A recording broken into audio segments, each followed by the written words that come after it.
Olá, ilustríssimos amigos, tudo bem? Hoje a gente vai continuar a resenha aqui desse livro, do C.S. Lewis, Cristianismo Puro e Simples. A gente vai falar um pouquinho, no último vídeo a gente falou sobre o livro 1, que diz o seguinte: o certo e errado como indícios para a compreensão do sentido do universo. No vídeo passado a gente falou um pouquinho sobre a lei da natureza humana, que é essa vozinha que fica nos dizendo o que devemos fazer, e falamos um pouquinho da nossa incapacidade de agir de acordo com essa voz, né? De acordo com essa lei da natureza humana ou lei moral. A partir de agora do capítulo 2, o título é Algumas Objeções.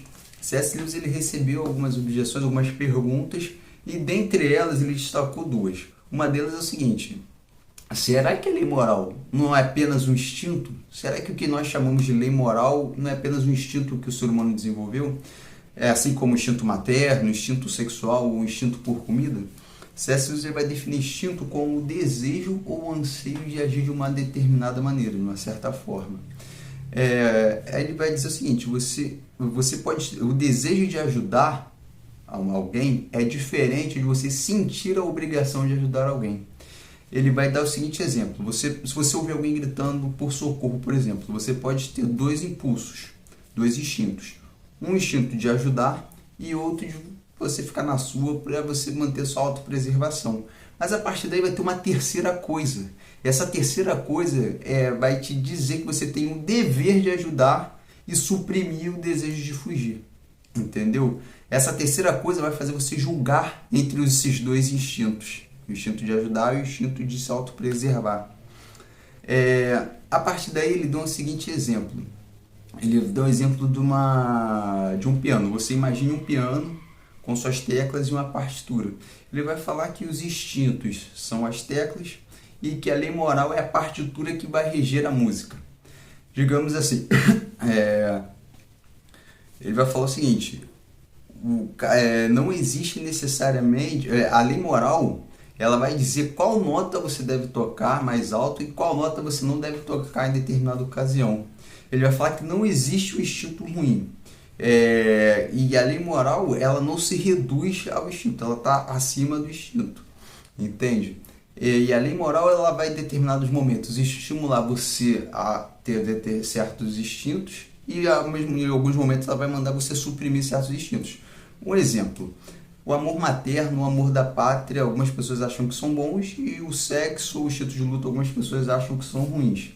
Lewis falou que isso vai depender da ocasião, e é óbvio que vai ter ocasiões que você vai estimular mais o instinto materno, mais o amor à pátria, do que, por exemplo, o instinto sexual ou o instinto de luta.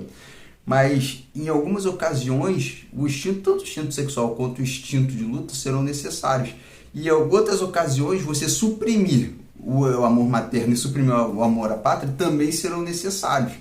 Por exemplo, se você alimenta demais e torna o amor materno um absoluto, a mãe ela pode cometer injustiça com relação às outras crianças para poder proteger o filho.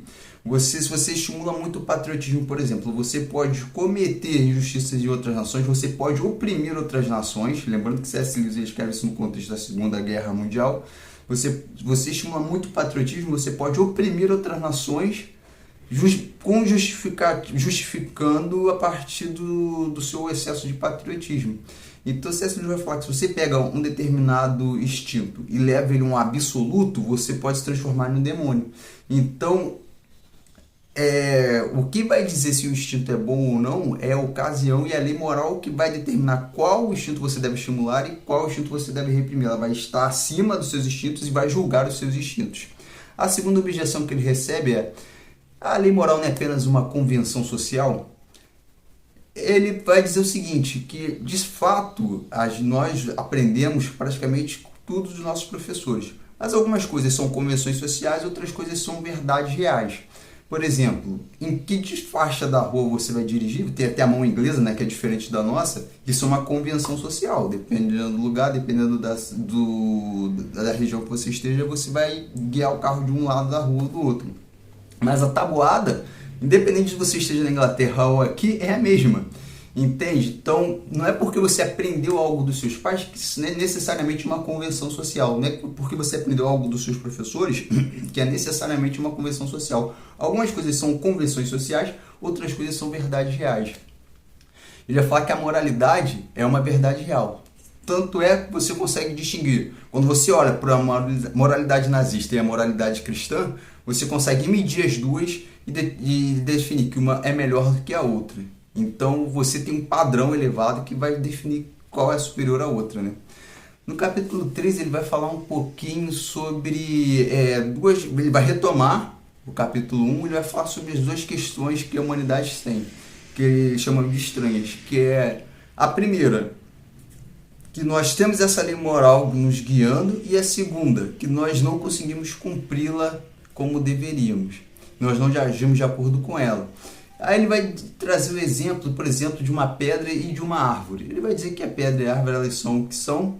A pedra está sempre submissa à lei da gravidade, a árvore vai estar submissa às condições climáticas e de solo, e elas vai produzir os frutos de acordo com aquelas condições que elas estão ali. Agora, e isso ele chama de fatos, são fatos. Agora, vai falar que o ser humano ele tem uma lei que ele sente, que de certa forma o direciona, mas que ao mesmo tempo ele sente culpa por não cumprir essa lei. Então, para além dos fatos naturais, há essa lei que o homem não criou e que a partir daí, mesmo assim, determina as ações humanas. E essa lei, por exemplo, não é apenas uma convenção social, porque em determinados momentos, por mais que você desobedecer essa lei te traga vantagem, você consegue identificar quando essa lei está sendo violada. Ele vai falar que você consegue perceber que a lei moral está sendo violada, mesmo quando ela é conveniente para você. E você está em um contexto de guerra e você tem um traidor que te traz informações do outro regimento, do seu inimigo, no caso, essas leis elas vão ser favoráveis essas informações vão ser úteis para você, mas mesmo assim você ainda vai ter repulsa pelo cara que está traindo a pátria dele. Ele nunca, a traição você vai, mesmo você se aproveitando das informações, você vai condenar o traidor, entende? E ele vai chegar à seguinte conclusão: a realidade dos fatos regem a pedra, a árvore, mas no caso do ser humano está uma realidade além daquela que nós, para além daquilo que nós vemos e que exerce pressão sobre nós. E no capítulo 4 ele vai falar o que está por trás da lei, é o título do capítulo 4. Ele vai falar que a natureza é governada por determinados fatos.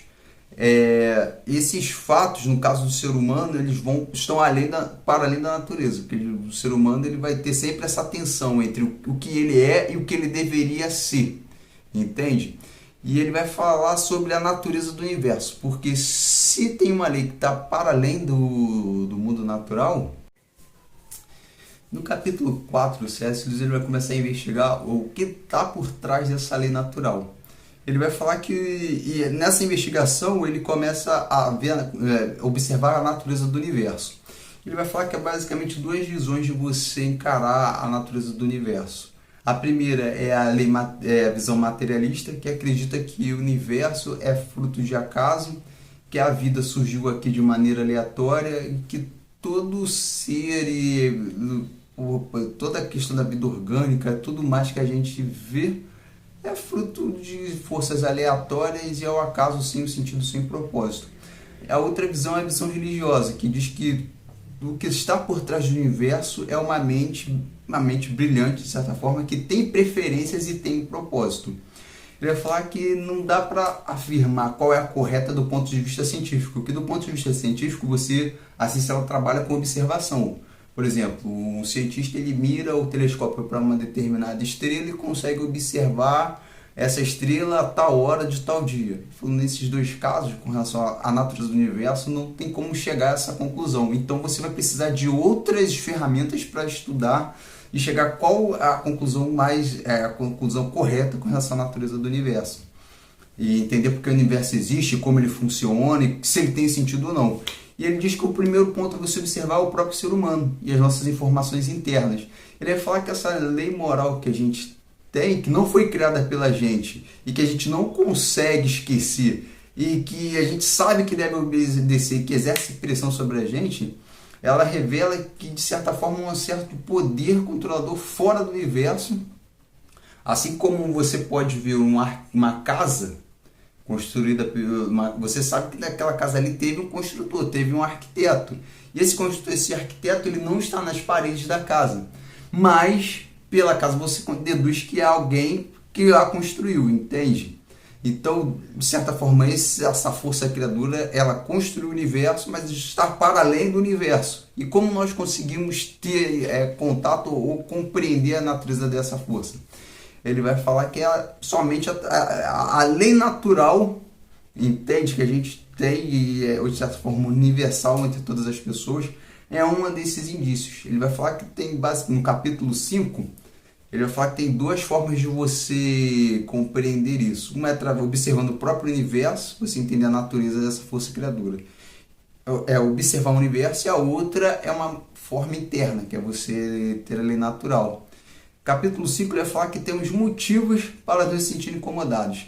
Ele vai falar que alguém ou alguma coisa está por trás da lei moral. E dá para a gente descobrir isso por conta própria, né?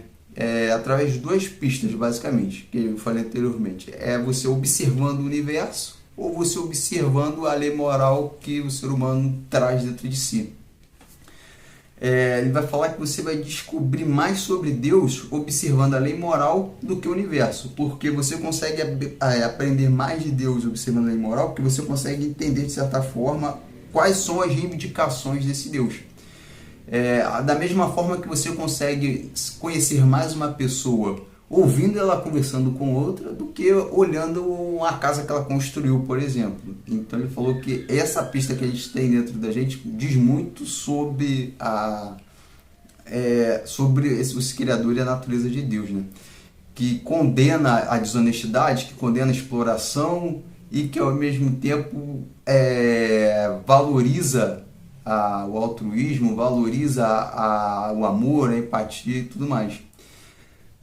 Ele vai falar que essa força, ela é uma bondade absoluta governando tudo.